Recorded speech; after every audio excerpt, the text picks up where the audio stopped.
me know if they see a slideshow. Looks good. All right, great. Well, thank you, Meredith, for having me. My name is Betsy Sweeney, and I am the Director of Programming for Wheeling Heritage, but also a commissioner on Wheeling's Historic Landmarks Commission. The Wheeling Commission is made up of 7 members appointed by the mayor, including members that meet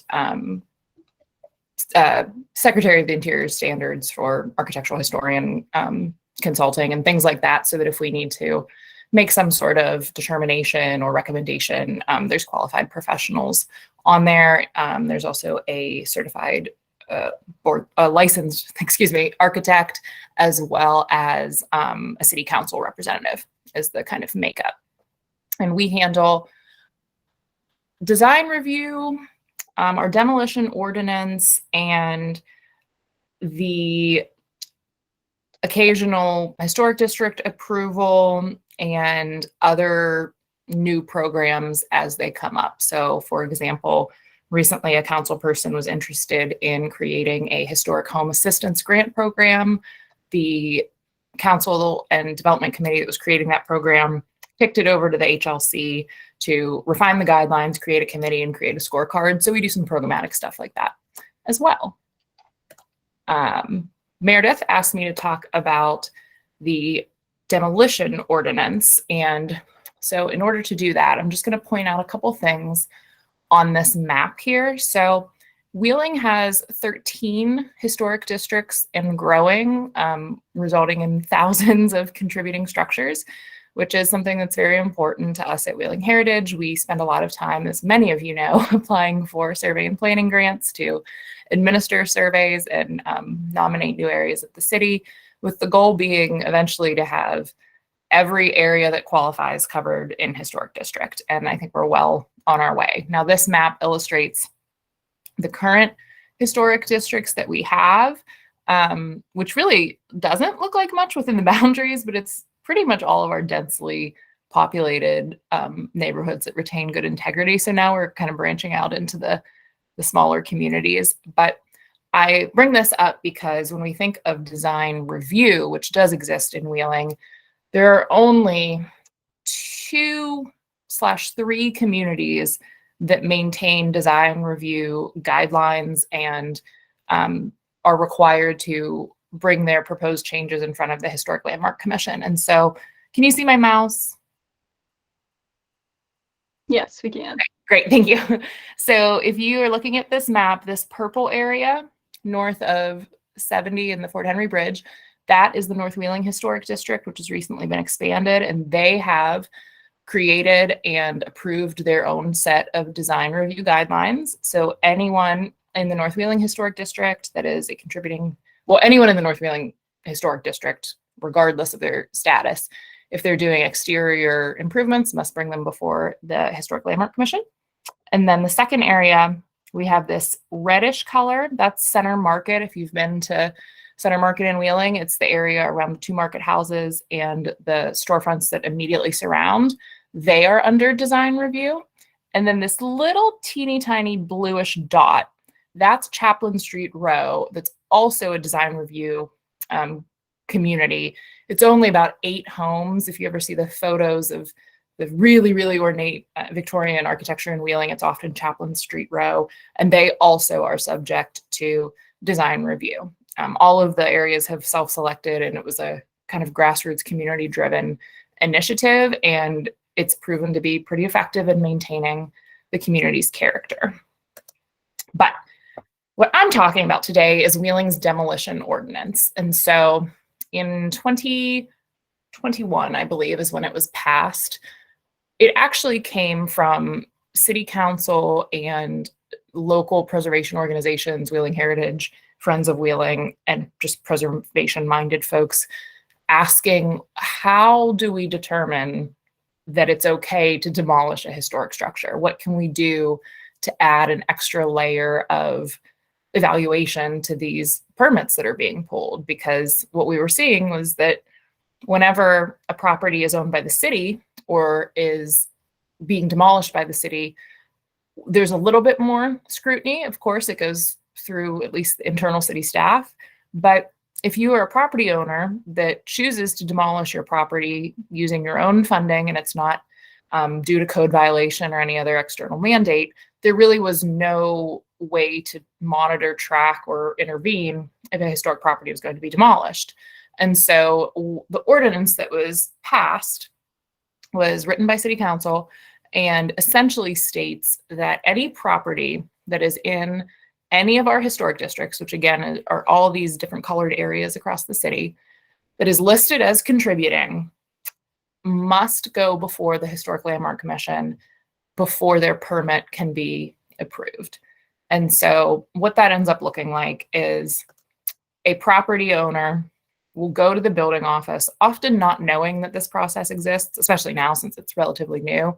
They'll go to the building office, they will pull a permit for demolition, and at that point, they'll be notified, hey, we have to do a public notice, a public hearing. This has to go before the Historic Landmark Commission. Here is the date that it'll be on the agenda. Please attend, explain to the commission why you feel demolition is the only path forward, and then there's a public hearing, there's some back and forth questions, things like that. And so we have only had, since I have been on the commission, maybe half a dozen, maybe a few more, but not a lot of these have come up quite yet, because if there is an issue of life safety, if there's any kind of code enforcement violations that are so egregious that they pose an immediate threat, they can bypass this process. So building code officials often are the ones that pull the permit, and that's a lot of like your city funded demolitions, which you guys all know about. But in the case of a regular old property owner, like we have in these two photo examples here, both of them applied for their permits. Both of them were considered to be historically significant. The white house on the right was the Hobbs-Bruckner House in South Wheeling, a contributing structure to the South Wheeling Historic District. And the red brick house was just a earlier 1860s brick house contributing to the South Wheeling Historic District. And on one of the handful of contiguous blocks in South Wheeling's seen a lot of demolition over the years. And so for both of these properties, they came before the Historic Landmarks Commission, and in both cases, the commission did advise against immediate approval of the demolition permit. And so what that looked like for the Hobbs house was asking that property owner to please make a good faith effort to market the property.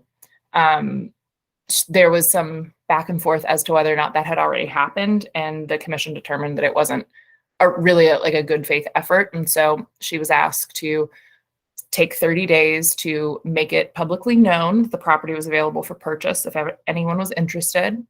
The South Wheeling Preservation Alliance did a lot of due diligence to determine if and how and if there was interest in purchasing that property. And ultimately, while they were not able to purchase it, the interest did spark like a spin-off group called Ritchietown Renaissance that is another kind of grassroots preservation-focused organization, but with the intent to intervene, stabilize, purchase, and redevelop property rather than South Wheeling's mission, which is more to communicate and educate residents about the history of South Wheeling. And so ultimately in that case, that property did have to be torn down. It was structurally unsound and a big, big, big historic loss, and hopefully serves as a really clear example of why demolition by neglect is a problem, why these sorts of guidelines and review and just extra support from the community is important. So that was a tough loss. Now the red brick one is a little bit different in that it was a structurally sound, feasible property that the Historic Landmark Commission, upon first reading, said, it seems like you have many options available. Please engage with Wheeling Heritage around technical assistance to see what is possible for the property. Please market the property. Please come to us with cost estimates, basically proving that demolition is more financially feasible than restoration, and so on and so forth. And this was the first time that the commission was really faced with more of a disputed project. That went to public hearing, I think 3 times. So we tabled it 3 times, which is usually a 30-day table to the next meeting, open for another public hearing, another opportunity to update, and so on. Ultimately, the commission was prepared to recommend denying that demolition permit. But what is allowable under our ordinance, which maybe is something to take note of or do differently in your community, if a property owner so chooses, they have the ability to appeal directly to council and ask that their demolition permit be put on the agenda. And without any council pushback, they can do that. I think it's a loophole that we just didn't anticipate being used. But ultimately, that was what happened, where we were under a 30-day table. And at the next council meeting, this property owner requested that his permit circumvent the HLC process and be put in front of council. And council ultimately approved his demolition request. And so that property also came down, which is a frustrating situation. It's certainly not the desired outcome with this ordinance, but it is a real learning process for all of us to see where the faults in the system lie, the resistance or acceptance of property owners, and the real influence that the HLC can kind of enact in our community. So if anyone has any questions, I'm happy to speak more to either of the topics I just touched on. But I know Meredith said keep it to 15 minutes, so that's what I'm going to do. Thank you. And if you want to get in contact with me, here's my contact information. Thanks, Betsy. Any questions?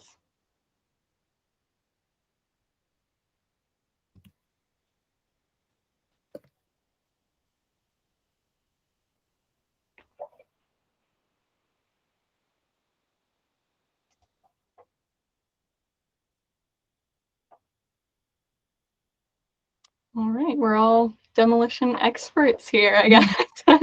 No, I really do appreciate it, Betsy. And like you said, anyone can reach out if you do have questions that come to mind. I'm sure Betsy would be happy to answer those. So, absolutely. Thank you for having me. I'm sorry I have to run. And thanks for putting this together, Shiva. Thank you. Yeah. All right, next we're going to hear from Lori Brannon, who's from Charleston, and a planner here in the city. So, Lori, go ahead and take it away. All right, be patient with me. I've never used this platform before, so I'm hoping it's just like Zoom.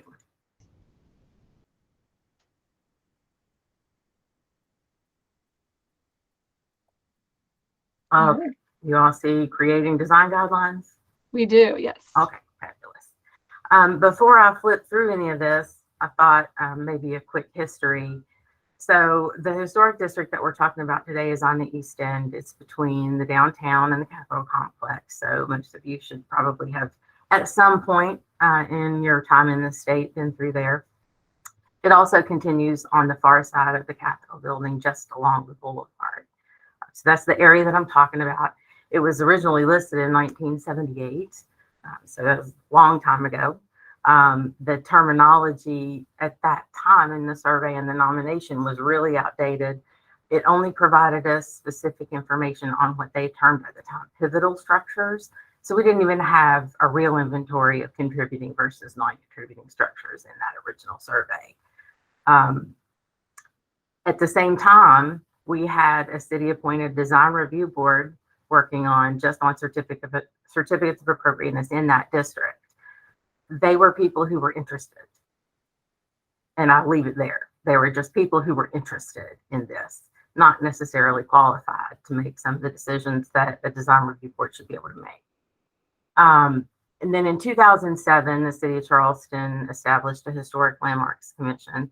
And then we immediately sought CLG status and were able to do that.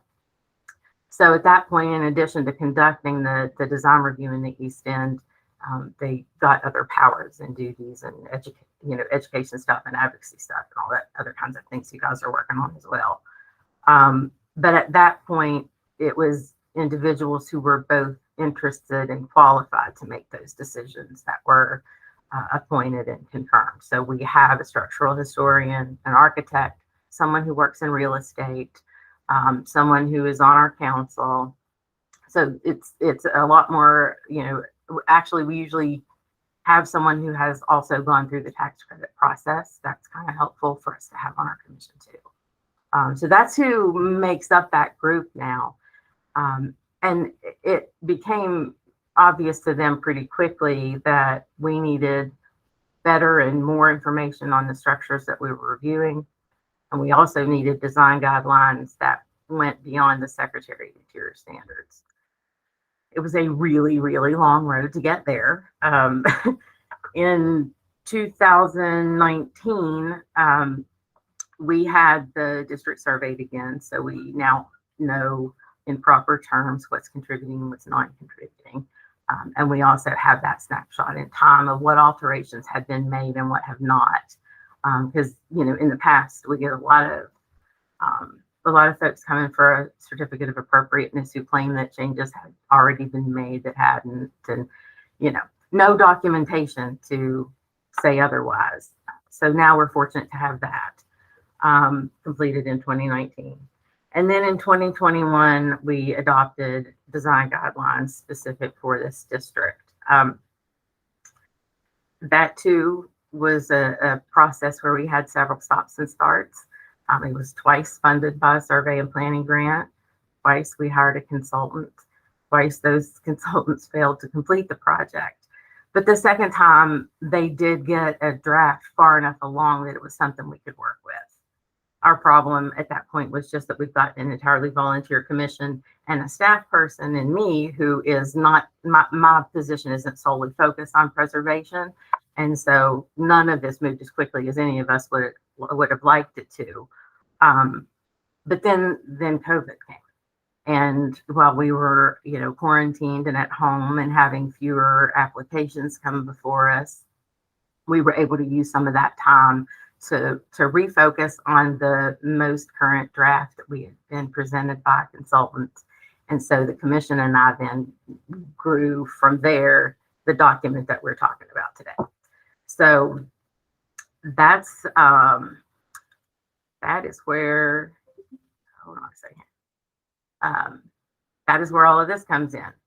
So the contents are basically outlined here in sections. We've got an introduction, vocabulary and guiding principles, rehabilitation section, a new construction section that also addresses additions, and then site specifics. Like I'll get into specifics on that in a minute, but site and building operation stuff. And then we wanted to provide supplemental information so that all the references we make to, SHPO or preservation briefs or anything that, whatever we can provide for them to not have to go looking for, it's in this document. So the secretary standards are in here at one point. We've got information on financial incentives, all that sort of stuff. So then, in the introduction and vocabulary sections that I'm talking about, this is like we feel like an opportunity for show and tell. The best way to communicate some of this to some folks is going to be visual and some of it's going to be language. And we wanted to illustrate these design guidelines as much as we possibly could. The other part of that was intent. It is, in my experience in working with property owners in this district, they're a lot more open to some of the rules that they initially feel are thrust upon them unfairly, if they gain an understanding as to what our goals are and why we're doing that. So as much intent as we could put in here and make clear to folks, that's what we tried to do.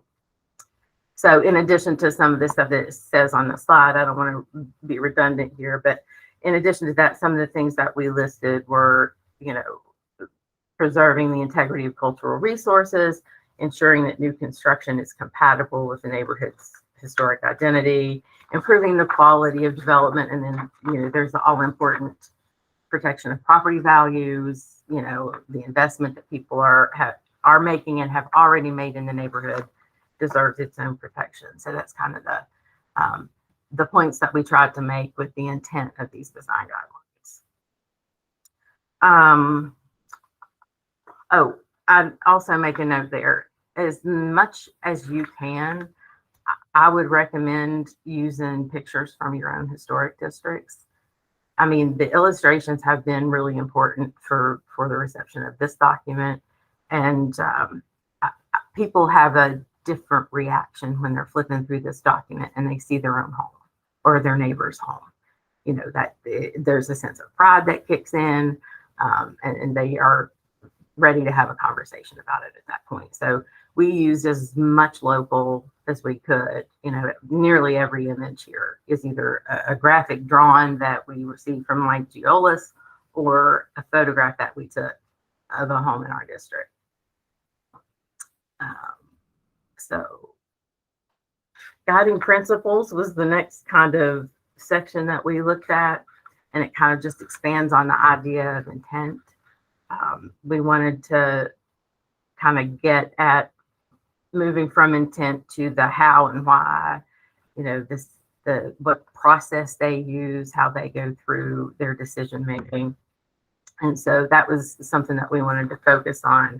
So, contributing versus non-contributing, obviously we just got that, really tightened down for us in terms of, structure by structure in this district. And it is a large district. So it was a lot of information to gather.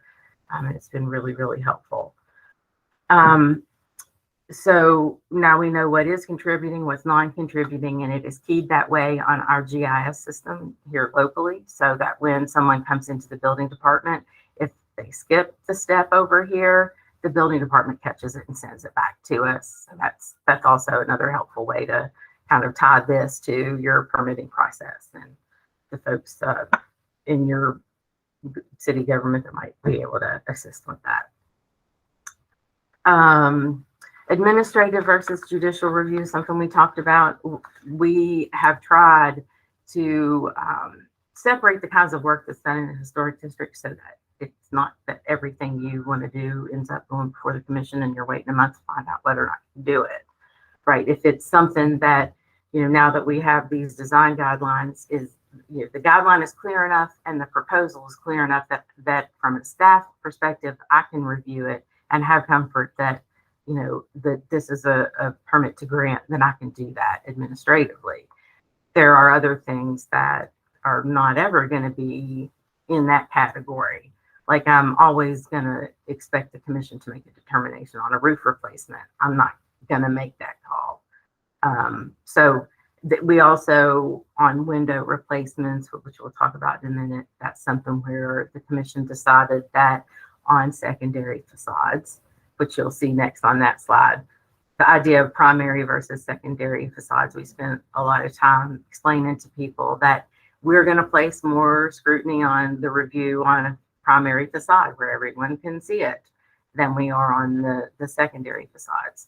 So our commission chose to allow vinyl replacement windows on all the secondary facades. Excuse me. Provided that they don't alter the size of the opening, that they match, that they use a simulated divided light to match if there are grids in the windows, that sort of stuff. So there are parameters in the document that make it possible for me to make that review, and in most cases make a determination myself whether or not to grant on a secondary facade. And then what I do is if it's kind of on the bubble and I have a question about it, it goes to the commission for their review. That's what they're there for. So that's kind of what we take a look at on all that. And then the conversation around what's a character defining feature and what is not. We tried to give folks information on having an understanding of that, which has helped some. Some of the other stuff in the guidelines that aren't listed on this slide include, we explained the difference between interior and exterior work. We don't review interior. We only review the exterior, so making that clear to people. Substitute materials and kind of our philosophy on that. In rehab, use it as a last resort. In new construction, let's make sure it's compatible. So we address that in this kind of guiding principle section. And then color schemes and painting. I don't know how it works for you guys in other communities, but for us, a bad selection of paint color is the thing that we get more phone calls about than anything else. And we don't regulate paint color. And our reasoning for that, and it's laid out in this document, is that's reversible. So if it is something that's reversible, our priorities are placed more on something that isn't. We don't want to lose completely the features that matter. You can repaint your side, your siding, your trim, your sashes, all that. So that's kind of the attitude that our commission has taken on that. We do, however, prohibit painting on metals and historic brick and that sort of stuff. So there is that restriction, but beyond that, we don't address the color scheme stuff. So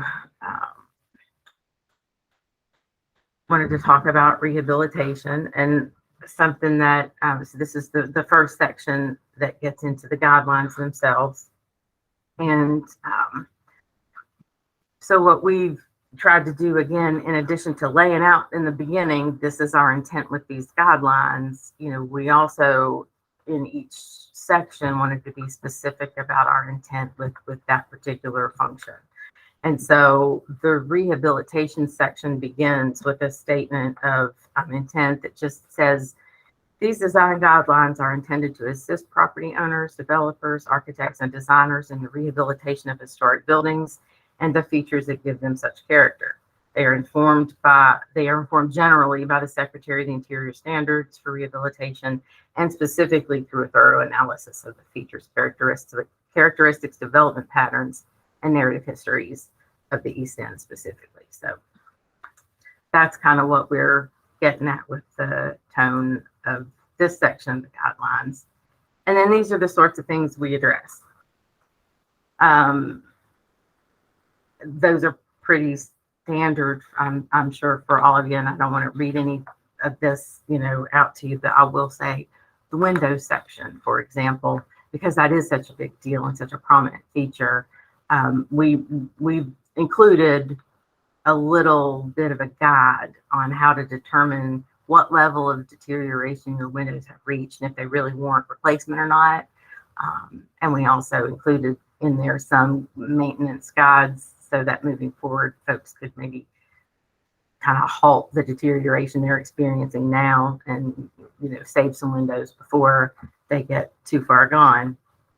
So that's kind of something that we've been working on with windows. It was also a situation where folks were very unclear on how to fill out their application for certificate of appropriateness and what information to provide us. So we also included in that section a little guidance on filling out the application as it relates specifically to windows.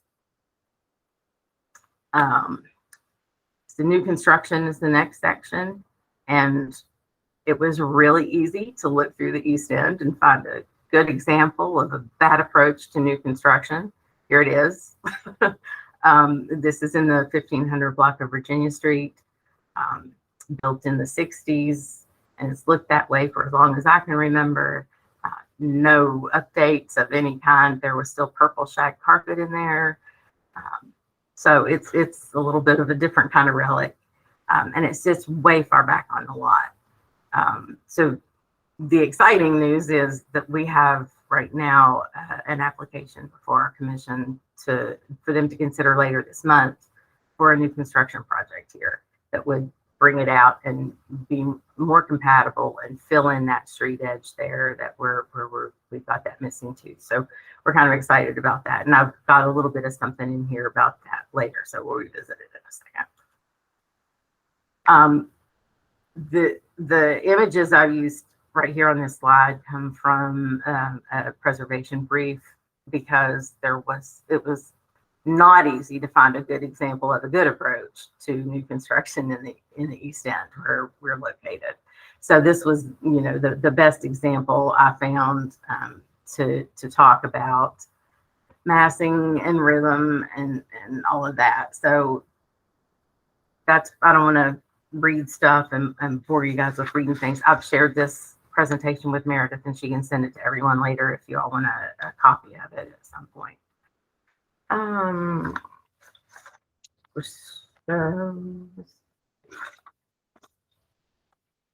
The other two sections that we have specific guidelines on are site features and building operations.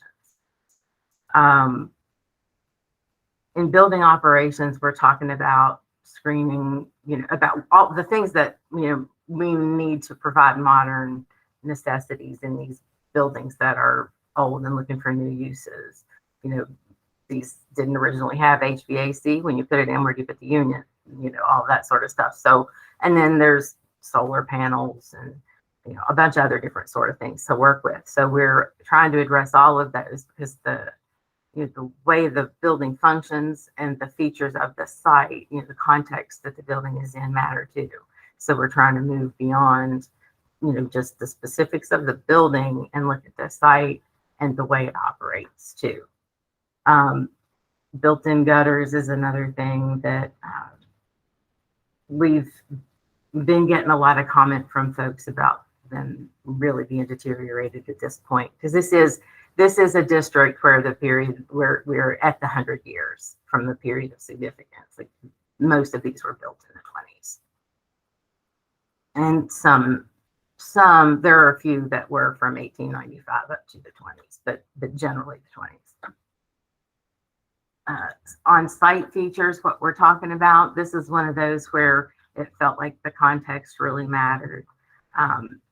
Most of the lawns in the district were made with this kind of slope that meets the sidewalk, and then the concrete curve that you can see right there. So over time, you know, prior to adopting these guidelines, there had been several like different sorts of walls permitted to be constructed, and it really started to change kind of the character of the neighborhood. And if ever you're looking for kind of an idea of why that is, the corner of Virginia and Elizabeth is a good place to go. It's right there where the Women's Club is. There are a couple of properties in that immediate vicinity that have done the change where they've lost these curves, built up a new wall, and it really does change the feeling of the block. So that's something that before doing the resurvey work and the design guideline work, it wasn't on our radar to do that. And so that's been a big bonus. The addition of handrails in the district has been something that has repeatedly come up, and accessibility is something that we have to deal with too. So what we do is permit dark, like you put in a simple dark handrail and it kind of falls away so that you don't so much notice it. So those are kind of the components of the sections of our guidelines. And then I wanted to share this. Adam Crayson is the principal architect at ZMM here in Charleston, and he serves on both our Planning Commission and our Landmarks Commission. And he's been an invaluable resource for us. And this is what he had to say about what it meant for him as a commissioner to be able to have those design guidelines. It's everything feels like it's more specific. It doesn't feel like, you know, the ambiguity is gone. There is specific language formally adopted that we can use to communicate with property owners. And at that point, it makes everything easier. So what he means by some of this analysis that they're able to do ahead of time, I will switch to this slide. So what I do as their staff person before each hearing is, if they, you know, have a certificate of appropriateness application to come before them, I am then going to pull the inventory sheet on that property, and I'm going to provide for them, you know, what the description of that property is and what the consultant found in terms of what had already been altered and what had not. The status, but yes, this is a contributing structure. And then I pull from the design guidelines that are specific to the request and put the language of the guidelines. They have their own, they have their own copies as well. But this is in front of them specific to the project that they're talking about while we're sitting in the hearing. So they have, sorry about that. They have all of those guidelines specific to the request. And then we use, as much as the imagery helps with the property owners in the guidelines, imagery in my analysis to the commission helps them in their decision-making process. So we grab what street view images we can, we go take pictures when we can. Some property owners are wise to turn those in with their application. So we use visual exhibits in their staff analysis of it. We make findings here based upon all of the guidelines that we just talked about. And then we make a recommendation based on those design guidelines. It's their call. If they disagree with me, they can certainly make a different motion. Most of the time they don't at this point because the language is there, because we've been specific about what we expect folks to do. And so that recommendation, at least since we've been using these, has been pretty consistently. They have agreed with that staff recommendation, and it's been a much easier conversation both with the commission and with the applicants. The other thing that this allows me to do is if and when we do get a proposal for new construction, I have something to use to talk with property owners about. So the woman that bought this property that I was just speaking about a minute ago, she came to me and said, I've got an offer in and I want to do an addition and I want to bring it out front and I want to fill in this vacant hole. And so she's saying all the right things. And I provide for her a copy of the design guidelines. She reads through them, gets an understanding of what we mean when we say we need to, kind of address the issues of rhythm and massing with that property. And then the context on the site of bringing it forward. And so these are some images of what she came up with as a proposal. And then what I did along with our architect was to go through the guidelines and say, this is what the guideline says, and here is what my concern is about this project or this proposal and meeting that guideline. So we were able to give her that feedback, and she was able then to kind of make some revisions on her proposal. And then later this month, the commission will be able to talk about that and have a productive discussion on day one. In the past, that's not been the case. Something like this, if someone had shown up with an application a couple of years ago like this, it may have been months before we really all worked through it properly. But at this point, she's already got one round of feedback. She'll go to the commission next week.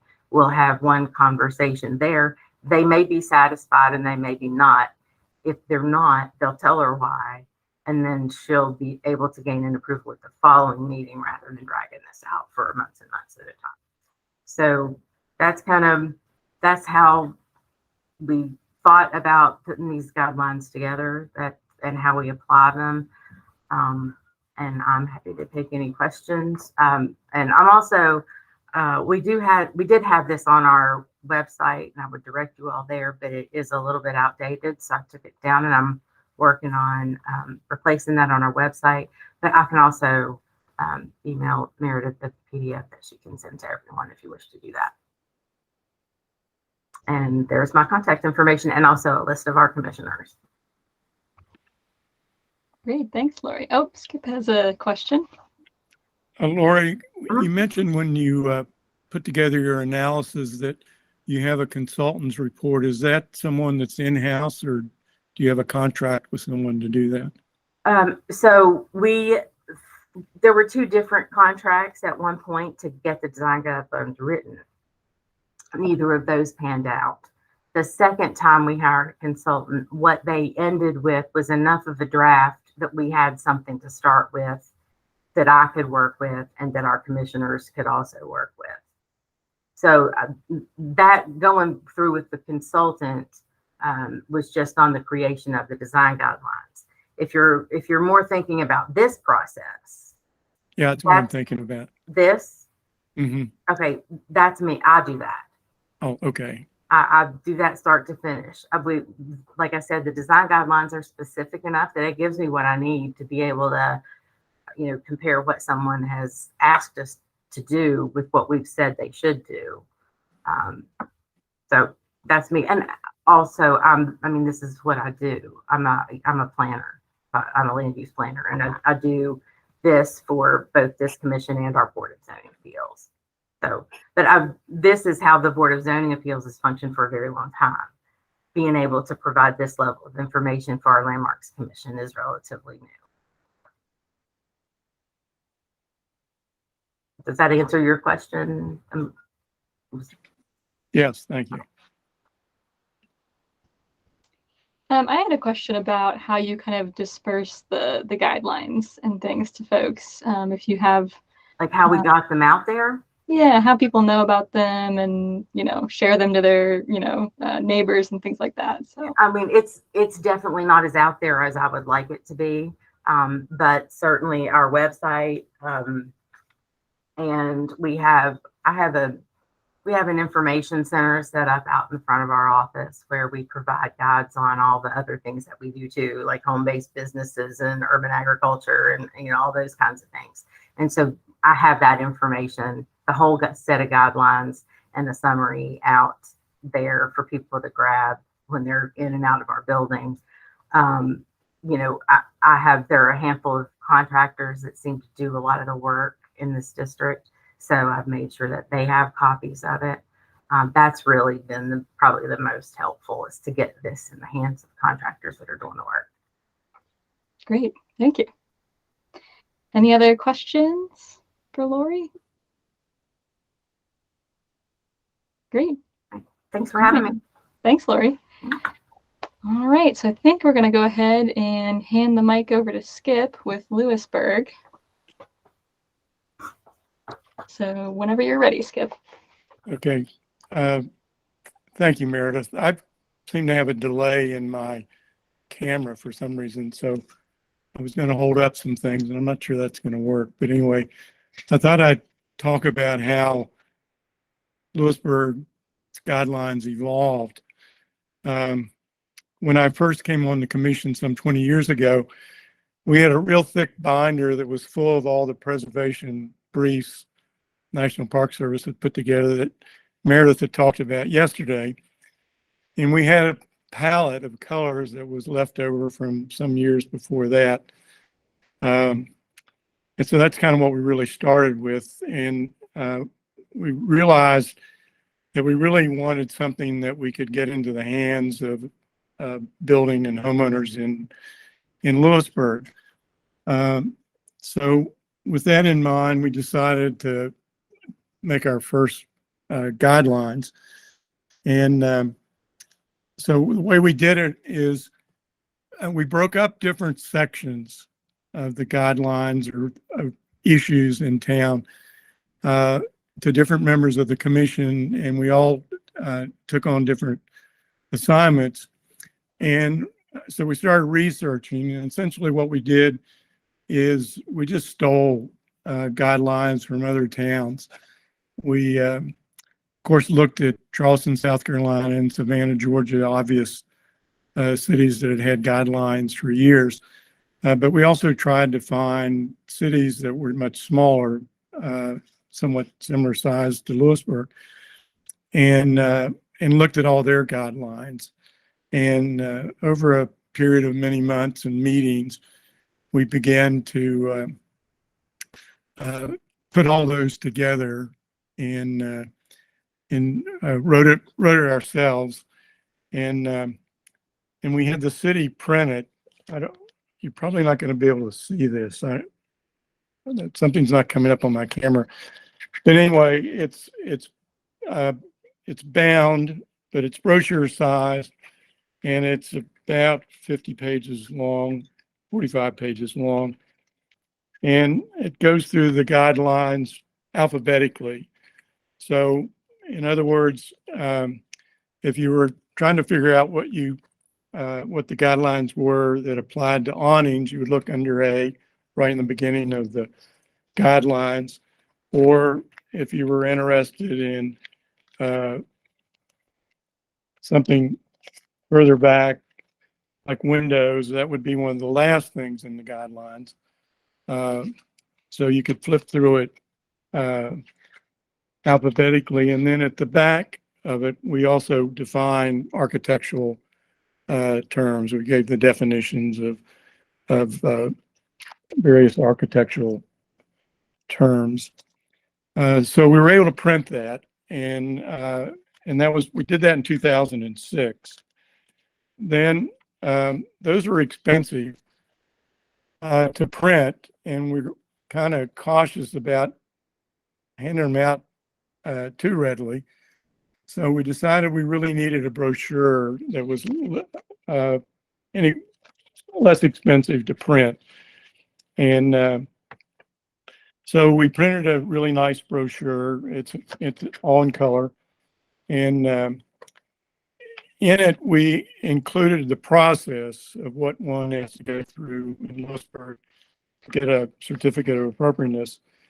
And we also answered some common questions that people have. For example, one of the questions was, can they repaint their house? And the answer is, if it's the same color in Lewisburg, you can repaint the house. If it's a different color, then you have to come to the HLC and get a certificate of appropriateness. So we had a few of those questions and answers, and then told people how to get started and what they needed to present to the city. So in addition to trying to get this in the hands of homeowners, we really also wanted to get into the hands of realtors who have been, they've been kind of an issue in Lewisburg, that the realtors really don't seem to understand what the guidelines are all about. And they're also often a source of misinformation to people that are contemplating buying a house in the historic district. So that's something we really wanted to try to help educate them. So those guidelines have served us pretty well for since 2006. So last year, we decided it was time to update the guidelines. There are certainly areas that we realized we had not covered. For example, the installation of solar panels, and there were also information we wanted to put out about new materials that we're allowing people to use in the historic district. So with that in mind, we contracted with the Mills Group in Morgantown, and we spent about a year working on this. It's very similar to the one that Lori was talking about in Charleston. One thing we did is all the photographs we used are photographs that were taken in town. And for example, when we would talk about windows, we went around town and took pictures of specific examples on buildings and houses in Lewisburg. And we also added to this a lot of information about resources. We talk about historic tax credits. We talk about where people can go to get help with SHPO and the National Park Service. So we thought that would be helpful to people. And so the thing is much longer than the previous guidelines we had. It's about 75 pages long. It's 11 by 17, so it's a much larger document. So far, we've only printed enough copies for the city to use and for the commissioners to use. And our intention is to put all this on the internet, which we're on the city's website, which we're in the process of doing, and hope that will be finished soon. But once again, we realize that we need to drive people to that web page. So what we're going to do is put together a rack card. Probably it could be a brochure similar to the one we had after the first printed guidelines, but it also may be a rack card. We're in the process of trying to figure that out, is to make people aware that there are guidelines, there is an HLC, and to drive them to our webpage so that they can find more information about it. So that's pretty much how we got to where we are. It's very similar. I think we covered many of the same topics that Lori talked about in Charleston. So that's about all I have, and I'll be certainly happy to answer any questions. Thank you, Skip. Sure. And I think I might try to make all of these design review guidelines available to you all in case you all are thinking about updating your guidelines and things like that. So look for that email. But I did have a question for you, Skip.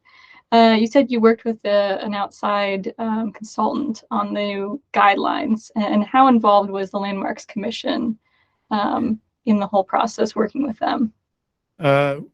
We were very involved. We two commissions took on the assignment of working with the consultant so that copies would go back and forth. They'd do a draft, and then we would go through it and make recommendations. And so that process really took several months.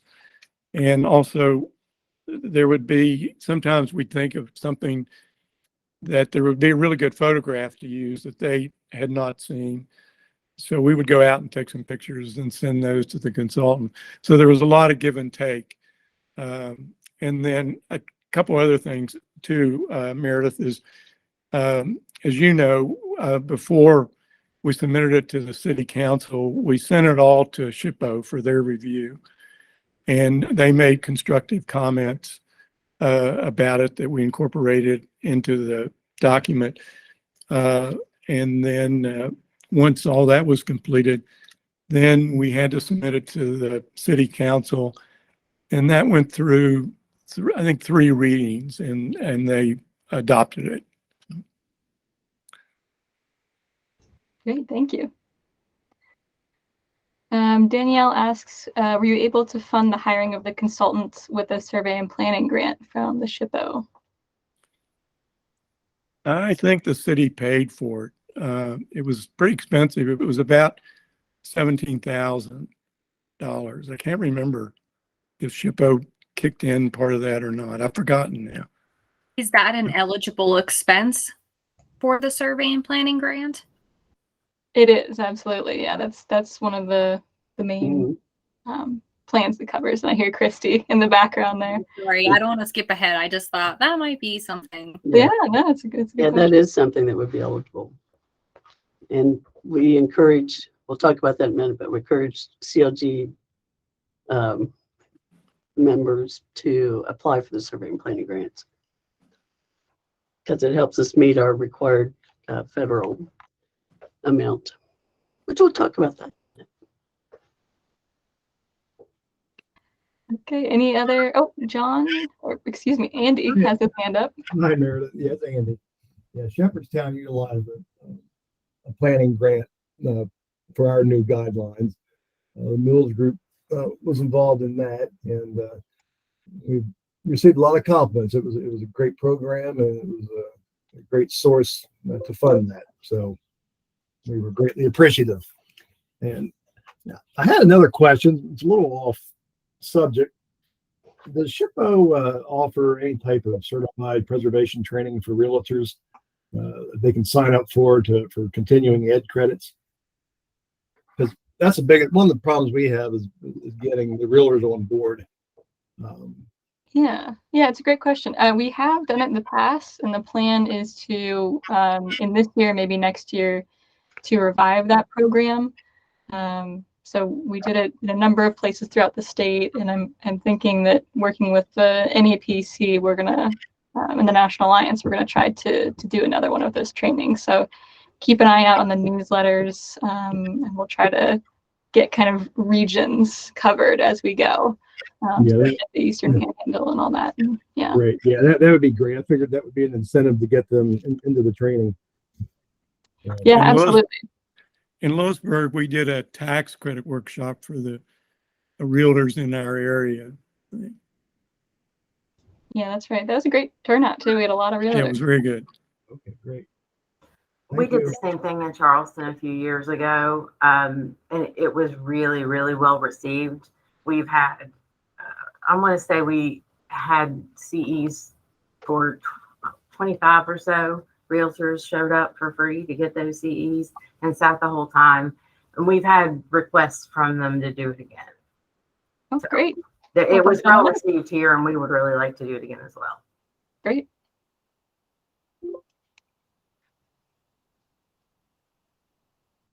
All right. Any other questions or thoughts on design review in general? Like I said, you don't have to have design review authority to have design guidelines. They can just be a helpful thing to point to those in your community to say, you know, this is kind of what we're looking for. This is going to preserve the integrity of your house the best as possible and make sure you're still on the National Register. So it can be useful, like I said, for those not reviewing projects specifically. Okay. All right. So I think we're going to go ahead and go to our financial incentives section. And we're going to lead off with Christy